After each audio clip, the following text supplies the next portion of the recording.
Pat's Place, Part 3, A Cast of Characters, continues. Teddy jumped when she heard the crack. She ran out to the bar area and asked, "What the hell was that?" No one answered. Just then, Terry rushed out of the bathroom and past Teddy. Teddy continued into the restroom. She wasn't too surprised to find LaToya there. LaToya was the drama queen of the bar. She was always in the middle of some squabble or another. "What's up?" questioned Teddy. "Nothing," responded LaToya. "Right, listen. I don't care what you and Terry are arguing about. I don't want to know. Just keep that in check while you're in my bar." Yeah. "I mean it, LaToya. I'll ban both of you." "All right." Teddy was not without heart. She asked, "You okay?" LaToya was splashing water on her face. She stopped and mumbled something, but Teddy was already headed out of the bathroom. She was stopped as she made her way back to her office by Sam, one of the bikers. "Hey, woman, what's happening?" "Who you talking to, old man?" "I want to be talking to you if you let me buy you a drink." "Well, why didn't you say so already? Grab a seat next to mine," Teddy told him. "I'll be over in a minute. I've got some business to take care of." With that, Teddy continued on to her office. She walked into the small office and was immediately pushed behind the door. The woman that had pinned Teddy behind the door of her office was Nancy, girlfriend number 2. Nancy pressed her ample body against Teddy. "Damn woman," she thought. She could feel Nancy's warm skin beneath the light cashmere sweater she was wearing. Nancy gave Teddy a deep, wet kiss and whispered in her ear. Teddy gasped, "You lesbian, you!" Nancy laughed and let Teddy move from behind the door. "Come on," said Teddy. "Sam wants to buy us drinks, and I have to open the backyard." Teddy started to turn off her computer and started locking valuables in her tiny safe. Nancy was in a playful mood tonight, because when Teddy turned around, there was Nancy, flashing her. "What's gotten into you?" questioned Teddy. "Oh, nothing. I was just trying to lighten the mood." "Well, cut it out. Didn't you hear what happened here today?" "No, what?" "A dead man was in the hot tub." "A dead man? Well, who was it? How did it happen?" "I don't know who it was. He was kind of bloated and blue when I saw him." "Well, I need a drink now. Let me take a Valium too. This is so upsetting." Nancy seemed to lose her steam. She sat down and started searching through her purse. "Come on now," said Teddy. "Let's get out there and make sure everyone is having a good time. Maybe we can find out who all was in the backyard last night." Just then, Shelley came to the office door.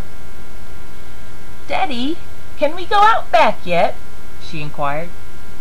Yeah, go on, open it up," she replied.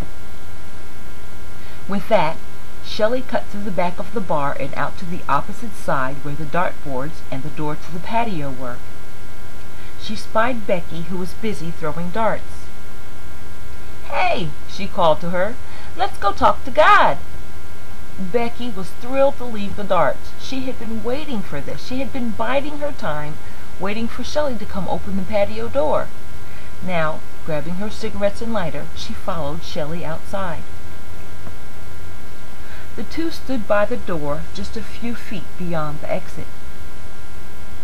They inhaled the green and looked around. The patio was dark and quiet. Shelley was the first to speak. "There were a lot of people out here last night." Becky breathed in and listened. "Raquel let the swingers out here last night after Teddy left, you know." "No," said Becky. "I cut out early last night. Can't hang like I used to, getting old." "If I didn't have to work, I'd be home in bed myself," conceded Shelley. "Anyway," she went on, "I think there was a new guy they were messing with." "Really?" asked Becky. "I wonder if Maddie saw them." The medication was doing its work, and Becky was feeling social.